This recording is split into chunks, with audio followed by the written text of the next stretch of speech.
Hi, welcome to RC Kicks. On today's show, well, we have this. We're doing a comparison, a David and Goliath, if you will. We're putting up the Slash top of the range, all singing, all dancing from Traxxas, £600 worth, up against an FTX Zorro Brushless for actually under half. Yes, that's half. You can have two of those for the price of one. So in this episode, we're going to go over all aspects of it. Can the FTX Zorro even stand a chance? Well, let's find out. Hit it, Charlie.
So before we dive into the actual cars themselves, let's just take a look at the box, as that's part of the experience when you buy your car. And it's pretty obvious, yes, the Traxxas Slash box is a step up, that's for sure. The materials aren't that different, but when you look at the actual branding, obviously Traxxas have very good branding, goes across their whole fleet. The styling, it's all premium stuff, whereas the FTX, the box isn't bad, to be fair, but this is a top-off box, so the back of it is pretty much just a plain box with a sticker stuck on it, so it doesn't have quite that premium feel, even though the graphics and all the information on the box is pretty good. Can't say I'm overly sold on the logo, but that's a personal thing. Right, let's take a look at the actual cars themselves. From a size point of view, they're pretty much identical. Same wheelbase, about the same height and the same width. The difference of the bodies, as you can probably tell, you've got the windows are cut out, there is a driver cockpit, and there is a roll cage in the actual Zorro, where on the Slash, it's just a polycarbonate body. So definitely a win for the Zorro. Also, you get an extra tire, a rim on the back that is fully usable, which you don't get on the Slash. From the actual print that you can actually see, I think the Slash is a slightly better quality. There's just more refinement to it and it's sharper than what you actually see, and there's a lot more stickers put onto the actual Zorro, but that's really personal choice. Now, I looked at the body prices and it's £40 for a new body for the Slash and £20 for the body for the Zorro, but that's only the body. You don't get the roll cage, the driver or anything like that, but still half the price when you scuff up your body to replace it. Also, there's about 3 versions available. There's an orange one, a blue one, and then an in-between one. Whereas the Slash, there is tons of bodies, but you're going to pay a little bit more of a premium for it. Another thing, the transmitters. Well, this one is an easy one. Traxxas transmitter is better. The actual Zorro one is okay, but the plastics are not quite as premium. Also, the thing that lets down the Zorro transmitter the most is the actual wheel is just hard plastic. You don't even get any foam on it. But I can't say that I am overly sold on the Traxxas one. It's okay, but it's not exactly brilliant. Another thing, in the Zorro, you get your battery, the 2S LiPo, and you get a mains charger. Whereas with the Traxxas, you get nothing. So after turning our attentions to the actual rims and tires, yes, Traxxas are a lot better. The actual support inside the tire is better. The rim quality is definitely much stronger. There's a lot more going on inside the wheel to protect it from cracking, but people that have Traxxas tend to upgrade them to Badlands and all kinds of things, so you can do exactly the same, and you can even put the Slash tires and rims on the Zorro. So now we've got the bodies off, we can take a good look. Now there is one caveat that I have to cover first before we do that, and it's the chassis. This is now running the upgraded chassis because I actually broke the plastic chassis on the Zorro jumping it in one of the videos. So I swapped it over quite a while ago, I just haven't got around to running it. Now to replace the broken chassis was basically about £10. Now a Slash chassis, low centre of gravity one, is only 20 odd pound anyway, so that's actually good value. The upgraded aluminium one that I have here was about £22 I think it was off the top of my head, and I've also upgraded the front section up here, which was extra. Now you can get a carbon one as well, but you're paying a lot more for that, and for a basher don't really see the point. So from a chassis swap point of view, there's not much in it. Now you could argue that going to an aluminium chassis is probably a bad idea. Well, we just don't know yet, we'll have to find out. Also, the parts availability for both of these is brilliant. Traxxas has tons of original parts and their own upgrade parts, as well as there's loads of aftermarket parts for it as well. The FTX has been out about 2 years now, and there's actually a new version that's just come out. If you like this video, comment below, let me know if you want to see the latest version from FTX, and I'll get that in to review it against the Slash as well. Part availability is really easy and super cheap, and there's like lots of options, just like the chassis we just talked about. So on that part, Traxxas are going to win it because they have such a massive following, but the FTX Zorro, I have no problems about recommending it from a parts point of view, especially as replacement parts are so cheap. Now the electronic side of it, both of them running full brushless. I have the actual stats here. The brushless motor in this is the 3665 brushless motor, 2900 kV.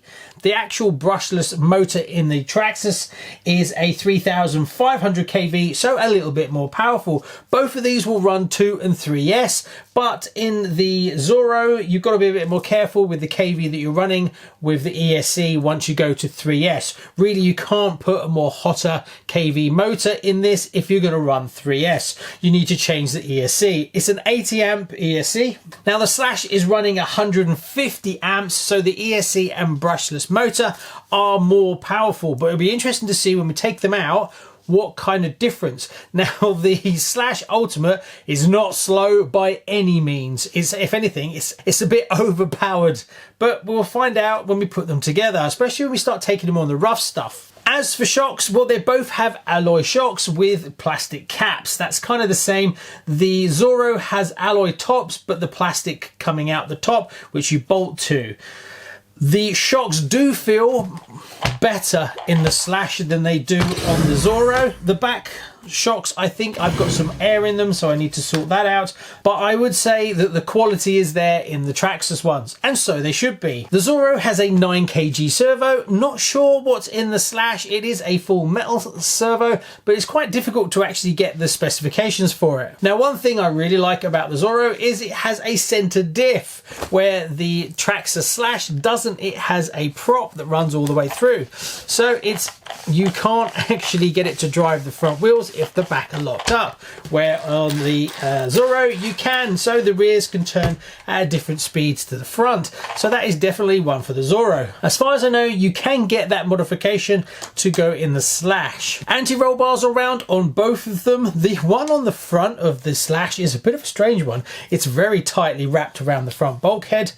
The body mounts on the Traxxas Slash are lovely and soft, and they're quite chunky, so breaking those I suppose is going to be a little bit harder. They do feel a bit weedy on the Zorro, if I'm honest, but when you put the body on the Zorro, the actual body mounts go through the roll cage in the body, so it gives you a better, tighter grip between the body and the chassis. You get a top chassis on this one. The alloy top chassis does come as standard on this. We've got a fan for the motor. Not sure about the speed of the servos. We'll test it in a minute when we put the batteries in. Bumpers, the rear bumpers on the Zorro are very soft and flexible. Really like that. They will bend in really nicely, but the ones on the Slash again are a little bit stronger and a bit tougher, but substantial enough to protect the car. As for the drive shafts are upgraded in the Ultimate, but in the Zorro you get dog bones that are metal, so it's hard to tell which ones are actually stronger.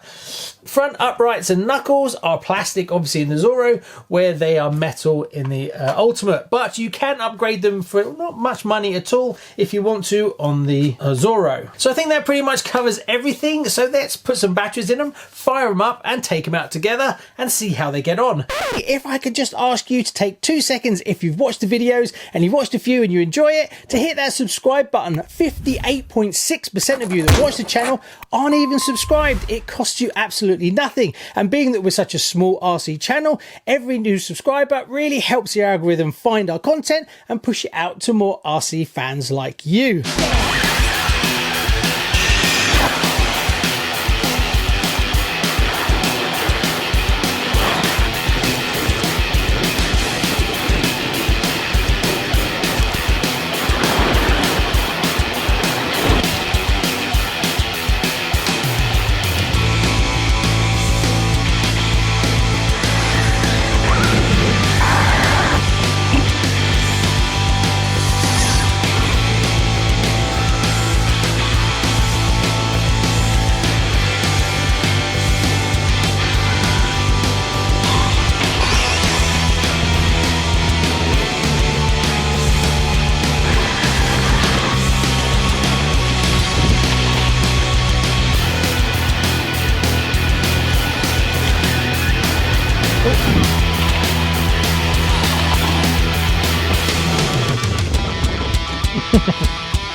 So I hope you enjoyed that. As for the conclusion, which one of these two would I go for?